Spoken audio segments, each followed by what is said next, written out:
Boom, boom. How's it going? How's it going? And yeah, it's another day again where we come out and we talk about anything and everything around property. But in particular, when you see the colors red, yellow, and blue, and pink, and all of those other colors, with that guy there that I am talking to, you do know that it is town planning day. And you all know I didn't take that test. He did. So let's find out from him on what we are going to be talking about today under town planning. Dumisani, how's it going? I am good, Tarai. Hope you are well and hope everyone watching they are good, especially in these trying times. We will all come through it and we'll come over it. And one day we'll be able to meet again and have a party and have a braai and enjoy ourselves. For now, let's keep ourselves safe, social distancing, do not attend parties.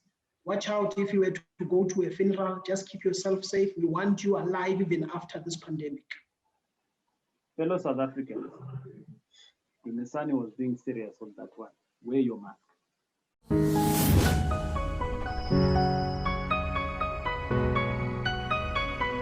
Anyways, as we go along, Dumisani, we want to talk about Res 2 today. What is Res 2?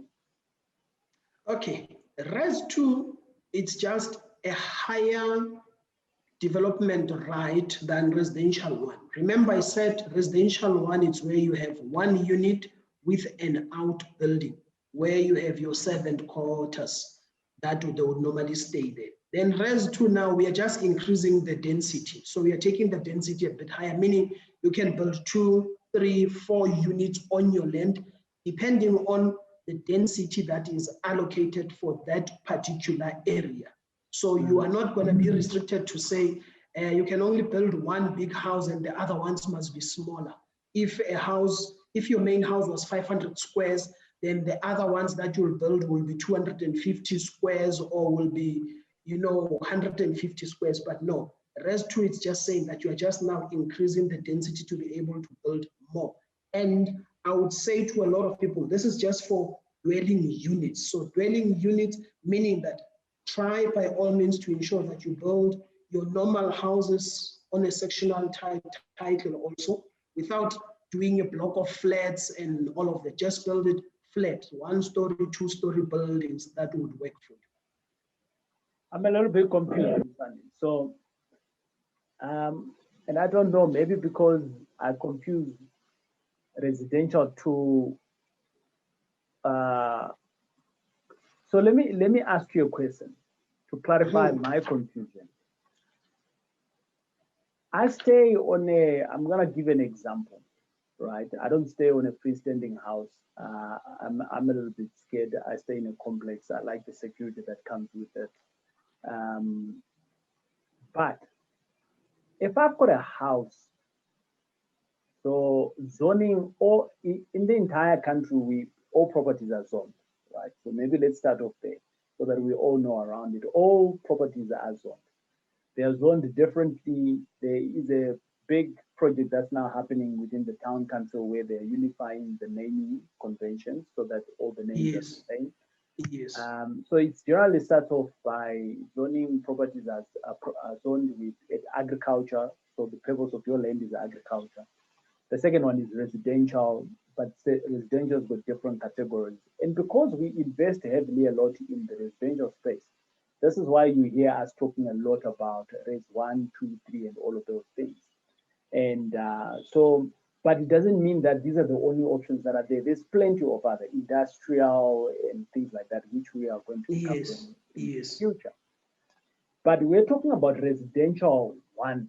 So residential 1 is you've got a house, 1 dwelling, and potentially with a servant's quarters, right? Or a granny flat, as we might call it. Exactly.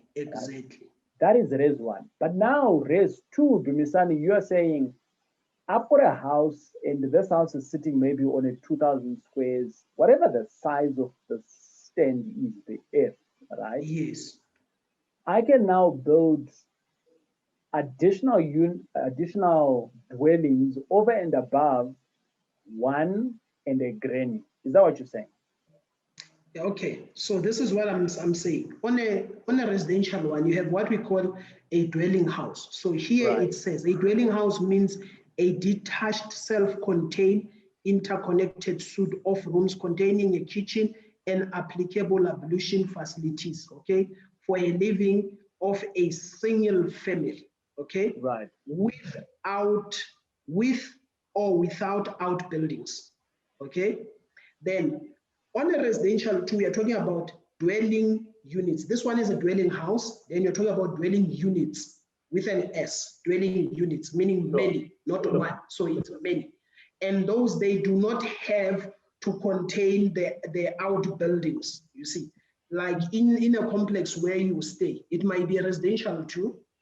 And if you were to have your seventh room or your seventh quarters, or it must, I believe it will be attached to your house. So either you put Right. it on the ground floor, then it has its own entrance and exit at the back, or that you are not going to build it aside, being alone somewhere else, you see. Right. So it's Right. within that unit of yours. So that's what I mean in a simpler way. So what would be the difference of subdivision and res two? All right. Subdivision, you can have it on residential one.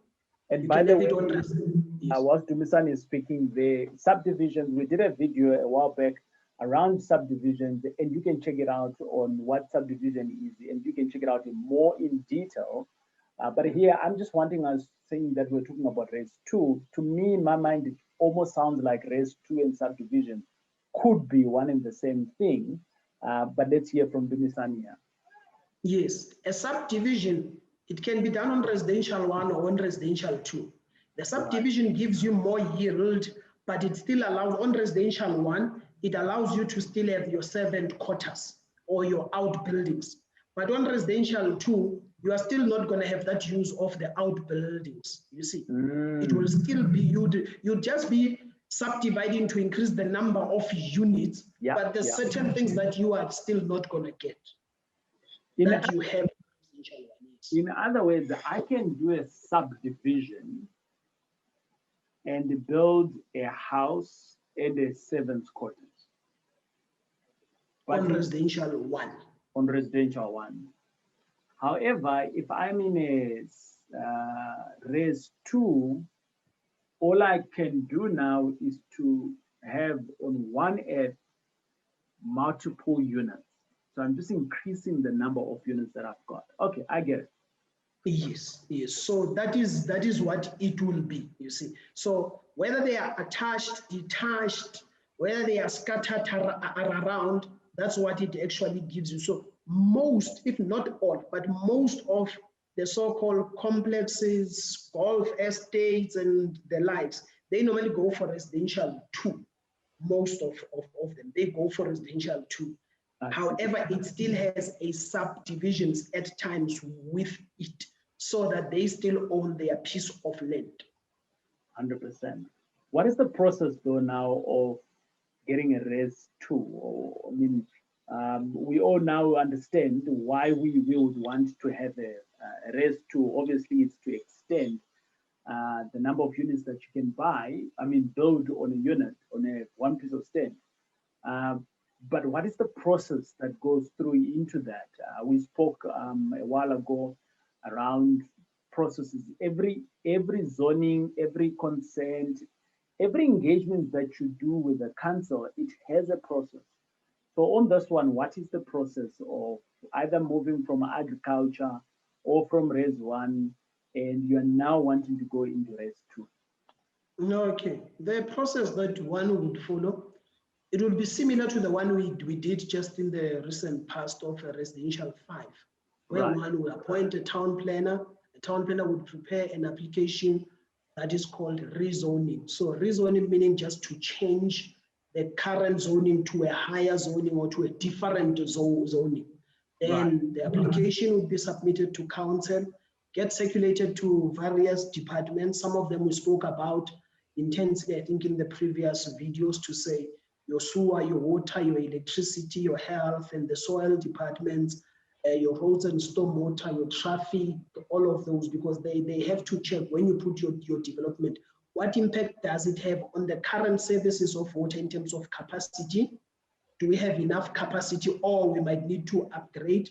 In terms of traffic, how many new trip generations you'll be adding on the current trip generations that are there, or on the current traffic volumes that are there? So that's why it gets circulated to all these different departments. Then it comes back to a town planner in the municipality now who's dealing with that file, who will assess all the comments, then do a recommendation to a technical committee or a planning committee where the application sits there. Then everyone will discuss it, then give conditions of approval, and it gets recommended for approval with conditions. It comes back to myself as your town planner.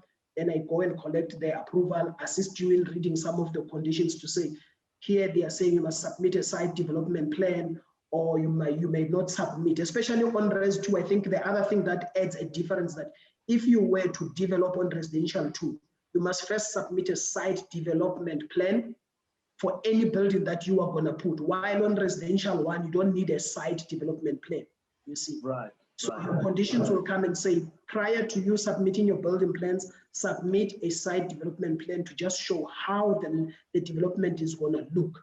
Then after its approval, you submit your building plans. You understand, whilst we are on that, I'm always buying properties, and I see that I have seen quite a lot of properties that come with and I'm talking about the zoning here, where we're talking about Res 2, Res 1, and all of those things. And you come through to a house and it's zoned 1, but there is a house on that property, so that's dwelling number 1, tick. There is a granny flat, tick.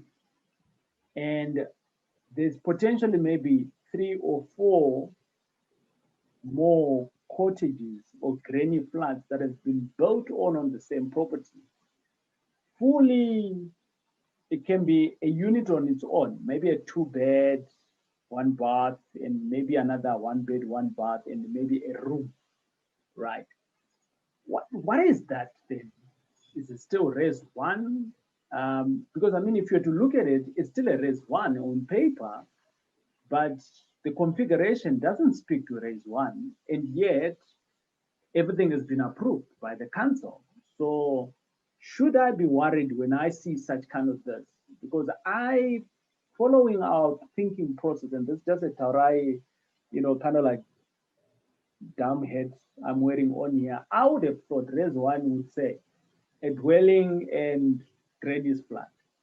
Res 2 would be a dwelling and multiple units, but I'm not a town planner. Okay. Yeah. Yes. So there's, especially in the city of Johannesburg, there was now we have what we call the City of Joburg Land Use Scheme, which was approved and started operating from 2018. Okay. But prior to it, there was a lot of town planning schemes, the Johannesburg, the Edenvale, the Midrand, the Sandton, and all of that. However, the one for Johannesburg at the time, it had what we call subsidiary dwellings. So it would say to you, on your residential 1, you can have your main dwelling and 2 subsidiary dwellings. The reason for 2 subsidiary dwellings, which I believe most municipalities are still missing, is that, remember, when you have servants or people that work for you at home, you normally have a gardener and you normally have a cleaner. And in a traditional way, a gardener will be a maid, a cleaner will be a female. So these are 2 people from different families. They cannot share a unit. So that's why it says 2 subsidiary dwellings, you see. Okay. So at times you'll find they had approved it because of the servant quarters to say they must have 2, whether attached or detached. So even in the new City of Joburg Land Use Scheme, they have brought it in to say you can have 2 subsidiary dwellings of that will not exceed 160 square meters in size, both. So it means there must be 80-80 or 70-90, or they cannot be more than 90% of the main house, of the size of the main house, whichever is lesser, you see. So you would find that when you buy, whatever that you are buying, they had this subsidiary dwellings for areas that was within the old, I'll call it old, the old Johannesburg town planning scheme.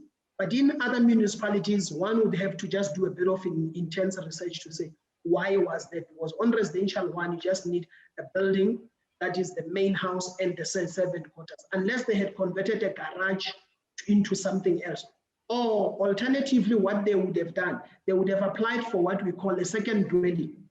Yeah. So a second dwelling would be a granny flat. So a granny flat would be, if I have my parents, they are old, they can't take care of themselves, I'll build them a second dwelling where they stay, but my servants also have their own place where they stay, you see. Right. So I might end up having 3 dwellings on res 1. The main dwelling, which is mine, the servant quarters, and the second dwelling, which my mom or my dad or my aunt or my grandma or someone that I take care of, they stay there because they are now old, they can't take care of themselves. And I want them to be closer to me for me to be able to take care and monitor them. I like that. That's been extremely knowledgeable because I think we find a lot of these properties around.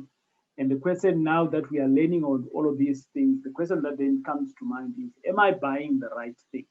Or is what I'm buying, is it correctly configured? Or is there something wrong? So thanks a lot on that, Dumisani.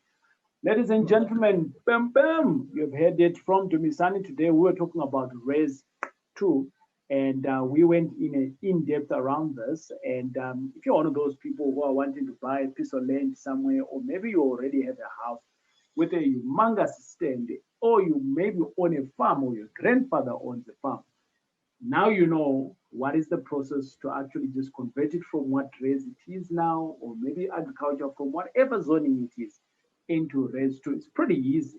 The timeline on this one, to be sunny, do we again stick to around about 6 months to 18 months?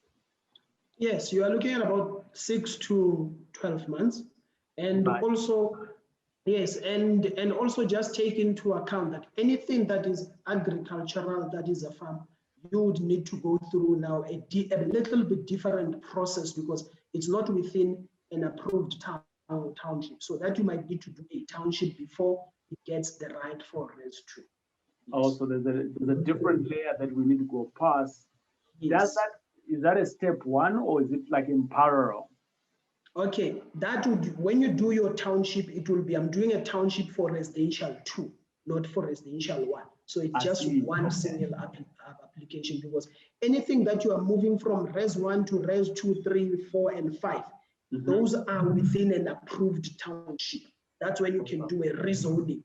But anything that is in the farm or an agricultural holding, there you do a township establishment, which is the process I think we spoke about some time back. That takes about 18 to 24 months because it needs a lot of professionals and all of that as a team. Yes. 100%. Dumisani, thanks a lot for having us. And we'll catch you again on the next videos. But if this has been of great information to you, we've got plenty of other videos like this one, educational around property. And whenever we are with Dumisani, we are talking about town planning because he's the qualified guy to talk about town planning. Now it's the time to subscribe if you haven't subscribed. But we'll check you out on the next video, and we're signing out.